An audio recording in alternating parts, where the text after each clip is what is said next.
Tembakan yang dilakukan oleh pemain victim tidak ingin dilepas karena mereka tahu tinggal satu pemain lagi dari pemain tim Maruzama ini. Mizu sudah berpindah tempat, kotak sudah mulai dikeker, ingin beradaptasikah dan berhasil mendapatkan Genfos, melakukan goyangan-goyangan tipis di compound ini. Tapi terlalu banyak pemain yang sudah menunggu di bagian luar. Low HP Mizu ingin memanfaatkan momentum ini untuk melakukan healing, tapi ternyata step yang ditimbulkan oleh victim terlalu banyak. 3 pemain bahkan 4 pemain sudah mulai aktif dan Genfos tanpa melakukan healing. Vaulting in dan berhasil mendapatkan last man ke arah tim Maruzama, dan fight masih terjadi kali ini di arah yang lain antara Aura dan juga Voin. Voin tumben loh, keluar cepet banget dari looting area mereka. Betul, dan langsung menuju ke bagian pertigaan kali ini yang kita bakal lihat juga dari tim Aura. Tampaknya harus berhati-hati karena tim lainnya menembak ke arah mereka, di mana dari seorang dia bakal berlari tapi menghindari peluru dari tim Aura. Jaxi gagal menumbangkan lawannya, tapi dari tim NFT sudah bersiap-siap juga untuk menyambut fight antara Aura dan juga Voin yang masih berkelanjutan. Dev sudah melakukan healing, masih bertahan dalam rumah dia, lagi bertahan juga last man standing 1 lawan 4. Yang kita bakal lihat apakah dari tim Aura bisa meng-clear tim Voin. Wah, mau ngelempar ke dalam tapi tiba-tiba nggak ada jendela di bagian sana. Harus melakukan intipan tipis ke arah sebelah kanan. Dap sudah mulai berpindah tempat kali ini. Tapi lihat di bagian sana 3 pemain Aura akan dempet-dempetan untuk saling memberikan backup. Sementara Jaxi yang ditugaskan untuk menghabisi pemain terakhir dari Voin. Dap akan menahan langkahnya kali ini di bagian luar. Berpindah ke arah rumah yang lain lagi. Kembali menggocek pemain-pemain dari tim Aura. Apakah bisa langsung dihabisin gitu aja? Karena di belakang sana ada Nero yang sudah mulai mendekat ke arah area ini. Betul, ada Nero, ada juga NFT. Sama-sama lagi mengintai fight-nya, dan gue rasa siapapun yang menang, ini nggak akan terlalu untung-untung banget sih di fight kali ini. Iya, Dap sudah mulai tersandwich. Ada Jaden dan granat ternyata yang menyelesaikan pertempuran ini. Voin menyusul Maruzama ke arah lobby dan sedikit ada taunting yang dilakukan oleh Aura. Betul, ini Sunhawk yang gue suka. Ini baru Sunhawk yang kita ingat adalah map paling barbar. Dan ternyata benar, kali ini barbar banget, dimana baru masuk ke map ke-7. Sudah 2 tim secara utuh dipulangkan ke arah lobby, bahkan GD pun kehilangan 1 member mereka. Total sudah ada 9 player dipulangkan ke arah lobby, padahal baru 7 menit. Betul, dan yang jadi pertanyaan gue adalah, rotasi dari Voin loh. Tiba-tiba cepet banget udah ada di kompon pinggir sungai ya. Betul. Di pertigaan yang benar-benar membatasi 3 kepulauan antara ke Charlie, Bravo ataupun ke arah Alpha. Padahal kalau gue nggak salah ingat, Voin tuh paling hobi ngisengin tim Livescape. Iya, naik ke bukit-bukit belakang kanan gitu kan. Betul, rotasi kanan atau enggak at least pick off 1 pemain dari Livescape yang lagi looting sendirian. Betul. Dan dekat-dekat area Sahmi gitu kan. Tapi kali ini dia malah buru-buru menyeberang ke arah pertigaan dengan catatan dia pengen ngelangkahin Aura yang notabene ngelotnya depan mereka. Tapi akan sangat susah sih, maksud gue kayak buat ngebalap rotasi dari Aura, karena yang lebih possible buat datang ke kompon pinggir sungai itu udah pasti Aura. Mereka ambil ruins, apalagi biasanya kalau Aura ambil ruins itu nggak semuanya turun di bagian tengah ruinsnya, pasti mereka akan mendapatkan beberapa checkpoint ataupun beberapa scrapping area yang ada di sekitar ruins yang membuat mereka lebih cepat untuk bergerak ke kompon pinggir sungai tadi. Nah itu dia, tapi baik-baik lagi. Tadi mereka berhasil juga untuk dari Aura ya, berhasil motongin tim Voin, dan ini mungkin jadi catatan juga bagi tim Aura sih. Next Sunhawk, mereka perlu berhati-hati, jangan sampai Voin melangkahi mereka. Betul, udah mulai disengin soalnya ya, udah mulai ada yang berupaya untuk memotong rotasi mereka, dan untungnya tadi nggak ada yang dipulangkan ke arah lobby. 1 pemain atau 2 pemain tadi kalau nggak salah dari Aura kenok, tapi masih bisa diselamatkan tentunya. Dan kali ini dari Onyx yang sudah mengamati pergerakan dari zone e-sport, ini deket Hatin nggak sih? Ini deket area, ya Hatin. Ini bawahnya Hatin kan ya? Onyx sekarang turun Hatin, sejak nggak ada tim SG. Bahkan minggu lalu mereka juga kan hantamin SG kan. Bener. Gue inget di minggu pertama itu kalau nggak salah mereka turun di Paradise ketemu sama GD. Terus di hari berikutnya mereka turun di Hatin ketemuan sama SG.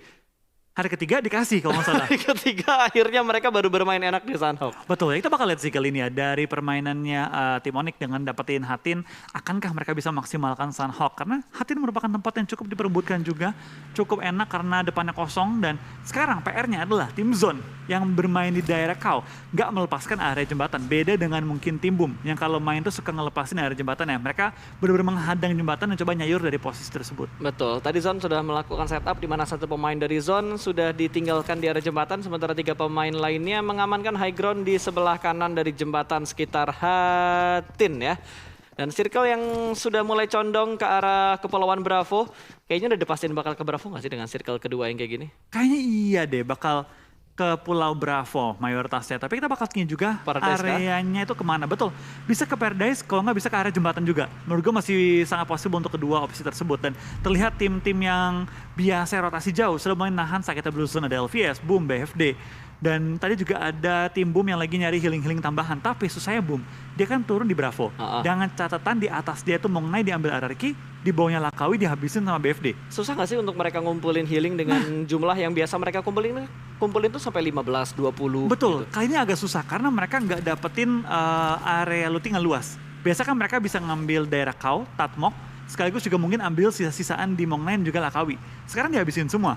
Dari Mong Nai-nya diambil, dari area Lakawi diambil, Kau pun dihabisin sama Zone. Sebenarnya udah paling enak itu lootingan AE zaman dulu gitu. Mereka turun kalau nggak salah itu di Charlie ya? Daerah Charlie terus Docks. tapi mereka nge-scrap tuh, ada yang turun di sekitar cave, ada ke docks, ke bantai juga. Jadi mereka bisa ngontrol bagian selatan dengan sangat maksimal. Betul, itu ya Zaman dulu tapi ya. pelopor healing gitu Betul, kan. pelopor healing. Tapi ya baik lagi sih, namanya udah berkembang. Dulu kan enaknya apa? Orang tuh nggak kepikiran ngambil healing banyak. Betul. Sekarang dengan adanya BFD healing, Livescape healing, Boom healing, tim-tim lain juga at least kayak ngambil first aid sampai 15-20 gitu, jaga-jaga gitu kan. Benar. Ya itu membuat jumlah first aid yang tersedia itu makin sekarat. Karena dihabisin semua. Iya, gue malah kayak berharap untuk di Sanhok ini zonanya agak lebih dipercepat lagi gitu.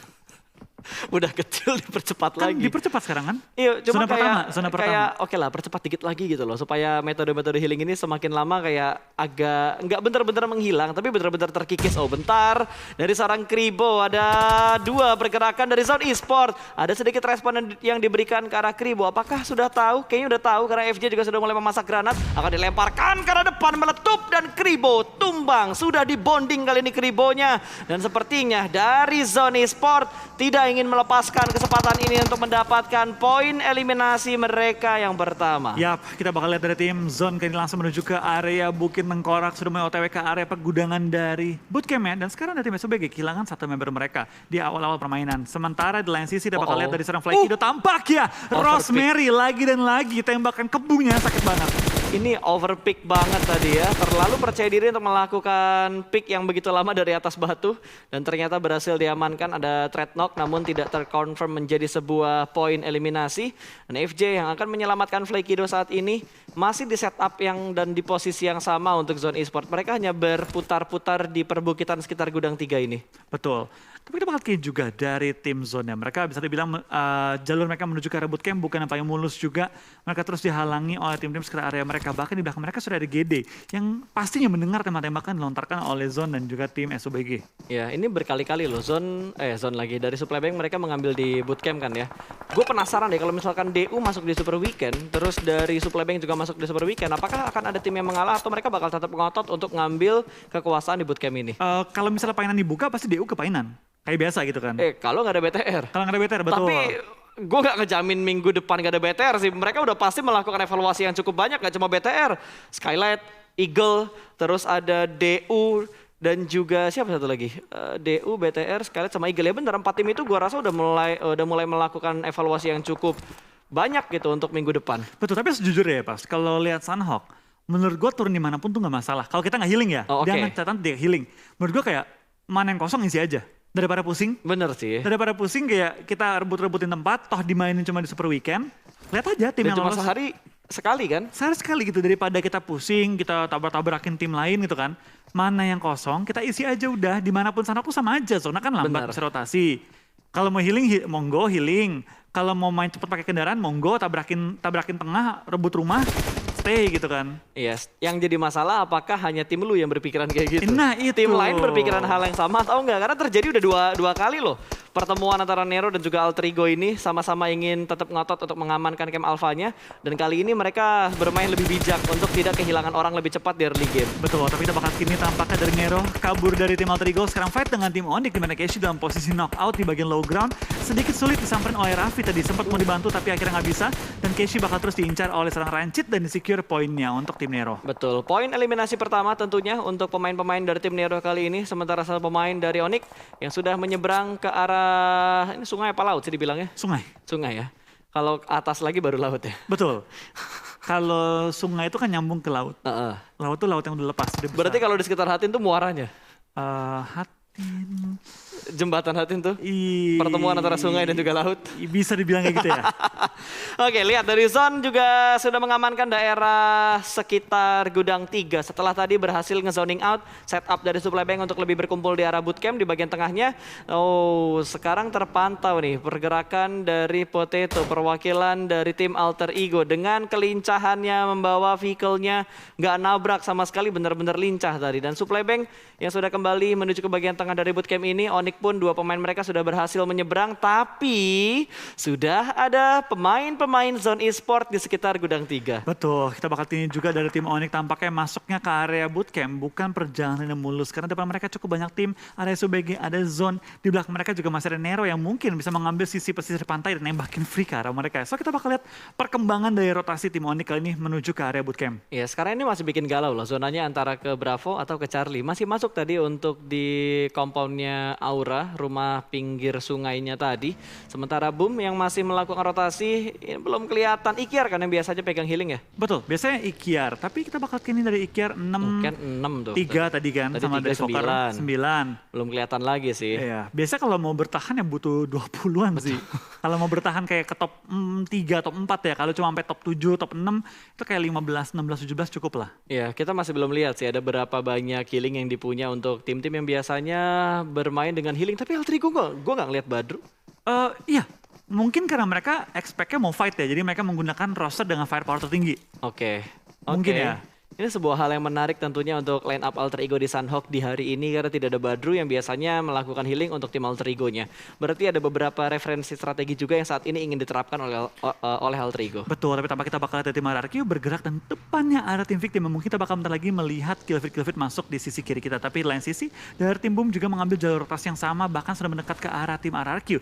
Kendaraannya tersendat sedikit, tapi Ken masih terus menerobos hutan dari Sunhawk menuju ke arah bukit. Betul, ini Boom benar-benar menjadi satu-satunya tim kayaknya yang sangat mengandalkan vehicle. Terbukti dari setiap akhir ketika recapnya dibuka, untuk statistik mereka menjadi tim yang selalu mendapatkan gelar pengguna vehicle tersering. Betul. Terjauh untuk rotasi. Terbanyak gitu ya. Terbanyak, betul sekali. Tapi kita bakal ini tampaknya dari tim Victim mendapatkan tempat cukup enak, tepat di depan seorang Mort ada juga Fajar, lempar granat menuju ke arah bebatuan. Apakah bakal mengenai targetnya? Tampaknya connect tapi tidak sampai ditumbangkan. Ini bakal jadi fight yang benar-benar mati-matian sih dari kedua tim. Apalagi di belakang Reki juga ada Boom. Ada juga tadi tim BFD yang lagi mencari celah. Ini bisa di-sandwich sebentar lagi. Ya lumayan lah ngasih beberapa persentase damage ya. Dan sudah mulai ada gangguan ternyata Bonafide. Nux yang sudah mulai memberikan tembakan ke arah tim RRQ. Di mana Peko kehilangan cukup banyak darahnya dia. HP barnya dia hilang tadi. Dari garis putihnya sudah mulai menghilang perlahan-lahan. Dan cukup dalam damage yang diberikan oleh Nux ke arah pemain dari tim RRQ. Sudah mulai ada smoke yang dibuat oleh pemain dari Bonafide. Tapi di arah lain ternyata Victim juga join the fight. Seperti yang udah dibilang sama Wolfie. Tidak hanya fokus ke satu tim saja. Karena RRQ saat ini sedang tersandwich. Betul, tapi kita bakal di sisi belakang tampaknya sekarang Chuckless tertangkap oleh Hans For You di sisi belakang, di mana dari tim RRQ sekarang dijepit oleh dua tim sekaligus. Belakang ada BFD, depan ada Victim. Ini menjadi fight yang cukup berat bagi tim BFD, tapi tampaknya BFD maju ke depan mungkin malah bisa jadi dihajar juga oleh Victim. Betul, tapi Tuyul pergerakannya bener-bener lincah banget untuk mengamankan sebuah konfirmasi eliminasi. Genfos pun sudah mulai melihat satu pemain dari RRQ Asa sedang tumbang. Kali ini Warta akan membackup tapi tapping dengan menggunakan M16. Genfos benar-benar memberikan tekanan yang tidak ada habisnya ke arah tim RRQ. RRQ harus mikir putar otak nih. Gimana caranya mereka bisa lolos di kondisi yang seperti ini. Tersandwich oleh dua tim dengan kondisi yang sangat prima untuk kedua tim tersebut. Betul, ini berat banget sih. Apalagi dengan kondisi sekarang. Dari tim RRQ tinggal menyisakan 2 player. Dan dari tim BFD sekarang terus memberikan tekanan terhadap tim RRQ. Dan RRQ nggak bisa kemana-mana. Kalau dia stay di depan, dia bakal kena sama tim Victim. Kalau dia stay di belakang, bakal kena sama tim BFD. Betul, Bonafide masih bertahan dengan 3 pemain mereka tadi. Sementara dari Victim masih 3 juga ya? Apa masih ada 4? Victim masih 4. Dan mereka sudah mendapatkan 5 poin eliminasi. Kalau kita lihat dari live status yang ada di sebelah kanan. Dan Mort termakan oleh granat. Kali ini Nux kembali tampil dengan maksimal. Dan Hans For You mendapatkan pemain terakhir dari RRQ. Dipulangkan di urutan ke-14 dengan hanya membawa 1 poin eliminasi. Betul, tapi kita bakal pindah fight kali ini tampaknya di mana zona sudah menuju ke arah bootcamp, di mana dari tim Boom di depan dan nge-HBD tim Boom, tapi dengan ramenya entry dari tim Boom membuat tim Zone tidak bisa menahan gempuran dari Hungry Beast kali ini dan langsung dipulangkan di posisi ke-13 membawa 1 poin. Betul. Secara setup gua rasa udah bagus tadi untuk nge-sandwich kanan dan juga kiri ketika Boom entry ke bagian dalam dari gudangnya. Tapi entah kenapa responnya tidak terlalu cepat dari kedua pemain tersebut membuat mereka sangat dirugikan dan ada cicakar lagi-lagi yang menempel di dinding. Tapi Toms berhasil diamankan. Booms bakal mengganggu dari area gudang 3. Tomsnya sedang tumbang, Ken mendapatkan 1. Tapi Levescape juga sedang dalam posisi yang tidak mengenakan karena ada supply bank di bagian dalam dari bootcamp. Betul, kita bakal lihat juga dari pergerakannya tim SUBG, mereka masih terus menahan posisinya tapi nge-push juga Cardino yang dalam posisi knockout. Di lain sisi dari tim Victim mulai harus beradu juga dengan tim BFD yang menahan saat kita blue zone. Sementara dari seorang Rosemary terus menambah poin tambahan juga bagi timnya, tapi SUBG tertembak oleh tim Onyx yang ada di seberang. Betul, ini masih ada gangguan ternyata dari area sebelah kiri membuat pemain-pemain dari Supply Bank harus melakukan pergerakan supaya tidak terspot oleh pemain-pemain lain dan tim lain yang ada di sekitar mereka. Victim sudah masuk ke bagian dalam dari zona. Happy birthday ke arah Jaden. Miliano menambah poin kembali untuk tim Nero. Betul, dari Miliano tampaknya membaca pergerakan dari seorang Jaden, tapi kita bakal lihat Jisun masih memiliki beberapa first aid tambahan, sedangkan Miliano tinggal menyisakan 3 kali ini.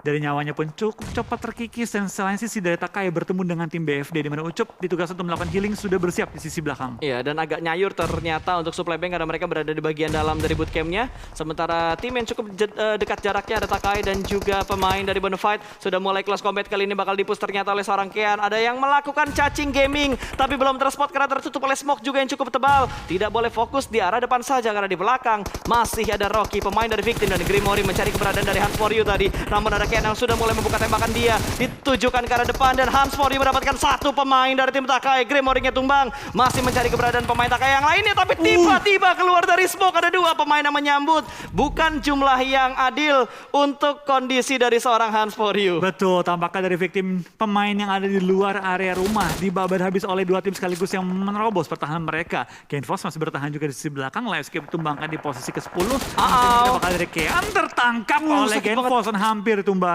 Yes, tapi hampir tidaklah cukup tadi. Ada beberapa tapping yang begitu cepat dilakukan oleh Genfos namun masih belum bisa untuk mendapatkan sebuah knockout. Tapi Rocky di arah yang lain sudah dipulangkan ke arah lobby. Kali ini tinggal 9 tim yang tersisa. Alter Ego mengamankan bagian gudang di dalam bootcamp. Tapi di dalam sini sudah cukup ramai, akan dilemparkan granat, saling melemparkan granat ya kali ini. Tapi Rosemary yang makan tumbang mendapatkan 1 dan ada lemparan granat hampir saja. Kalau tadi berkumpul mungkin 2 pemain Boom akan terknockout. Betul, kita bakal lihat juga dari tim SUBG masih bertahan dalam satu area gudangnya bertemu dengan tim Boom. Kenan nge-push dengan efek tidak terlihat dan DBS dapetin 2. Tapi ternyata 1 pemain Boom masih bisa bertahan. Bilot datang juga untuk save the day kali ini mau yang ke-push ke arah tim Boom. Tapi lihat Alter Ego sudah melakukan setup juga di dalam area pergudangan bootcamp. Wah, chaos banget. Takai lagi kan di bagian luar akan berusaha untuk meretake tempat milik tim Victim. Ada Misery dan Genfos yang tersisa. Granat sudah mulai dimasak. Lemparan ke bagian rumah seberang. Tidak ada yang ter-knockout, malah Victim. 1 pemain mereka yang terculik. Last man standing mereka Genfos masih berada di bagian rumah yang lain. Tapi Ken sudah mulai terdengar stepnya. Bergerak masuk ke pertahanan dari Genfos. Apakah bakal di happy birthday? Granat sudah mulai dimasak tapi dilemparkan ke arah sebelah kiri karena ada step yang tiba-tiba terdengar. Sedang memasak granat dan vaulting in ke dalam rumah. Tidak siap untuk menyambut kedatangan dari seorang Kean. Victim pun dipulangkan di urutan yang ke-6. 5 tim tersisa dengan 12 orang yang masih bermain. Betul, kita bakal juga pergerakan tim GD masih ada di bagian perbukitan. Dimana kita lihat dari tim Takai tinggal menyisakan 2 member yang masih bertahan. Tapi dari GD terus mengunci ke posisi mereka. Tapi dari Alter Ego juga bakal coba menembak ke arah tim GD yang ada di seberang bootcamp. Zona menuju ke arah open field yang berarti kita bakal lihat fight di daerah open field tersebut. Betul, ini daerah sekitar bootcamp ya. Dan yang paling diuntungkan sebenarnya dengan posisi sementara ini adalah setup dari Alter Ego. Karena mereka memiliki broken wall. Mereka masuk ke dalam zona juga. Cuma gimana caranya mereka bisa mepet semuanya ke arah broken wallnya. Karena broken wall yang ada di sekitar bootcamp ini nggak tinggi. Betul, ini pendek banget dan nge-prone pun biasa kelihatan dikit-dikit sih. Tapi kita bakal Trick Rush berusaha untuk bertahan. Tapi Booms bisa menangkap dia. Tapi juga dalam posisi sekarang harus knockout. Dijaga dengan bagus tadi ya. Tidak dilepaskan untuk pemain-pemain yang masih berusaha masuk ke dalam zona. Smoke sudah mulai di setup kali ini. GD akan sangat sulit untuk menyelamatkan kondisi dari seorang Booms. Mungkin akan direlakan, mungkin ya, mungkin. Karena kondisinya susah banget di tengah zona yang juga sudah mulai bergerak. Sudah mulai menghimpit, sedang melakukan proning kali ini. Movement yang dilakukan oleh GD. Kali ini apakah akan maksimal? Smoke kembali tercipta. Wall smoke sudah mulai di setup dengan sangat rapi. Tidak ada celah sama sekali untuk Alter Ego melihat pergerakan proning yang dilakukan oleh GD. Betul, sekarang kita bakal lihat dari belakangnya tim Alter Ego. Masih ada juga healer dari tim Boom. Ken seorang diri bertahan di belakang, mungkin bisa coba untuk buying time atau mungkin bakal maju ke depan dan men-take down tim Alter Ego. Kita belum tahu nih. Tapi di belakang juga ada Ucup yang masih melakukan healing. GD menggunakan asap. Sekarang Alter Ego dengan tidak menggunakan healing, mau nggak mau harus coba menerobos ke depan. Ini yang agak bahaya sebenarnya si Bonafide tuh. Kayaknya bisa deh buat ngelihat pergerakan dari Debot sama Satar. Di belakangnya GD persis kan ini. Posisi dari last man-nya Bonafide. Granatnya! Terlempar dan terlampau jauh dari Satar. Tipis banget untuk mendapatkan satu pemain dari GD. Lemparan granat balasan. Langsung dilempar ke bagian dari sekitar broken wall-nya. Tapi Renare sudah mulai terspot. Respon shoot yang begitu cepat kali ini. Threat knock antara GD dan juga Alter Ego sudah tidak bisa dihindari lagi. Namun Satar terlalu offside. Satu pemain diamankan. Last man standing kali ini. Daibot akan melemparkan granat yang cukup dekat kali ini. Dan bahkan dari seorang Spauf langsung saja membabi buta untuk melakukan penyapuan tembakan. Dan Alter Ego bertahan dengan 6 total poin eliminasi. Ucup masih memberikan gangguan dan winner chicken dinner untuk Alter Ego di game yang keempat. Yes, jarang-jarang kita melihat Alter Ego chicken apalagi tanpa melakukan healing. Tapi mereka kali ini berhasil melakukan hal tersebut dengan jumlah eliminasi yang pastinya konsisten. Winner chicken dinner pasti berharga juga bagi tim Alter Ego karena Super Weekend ini bukanlah Super Weekend terbaik bagi mereka. Betul, tapi ini pergerakan yang sangat berbahaya dari Alter Ego loh. Diem-diem, tiba-tiba mereka dapat placement yang bagus.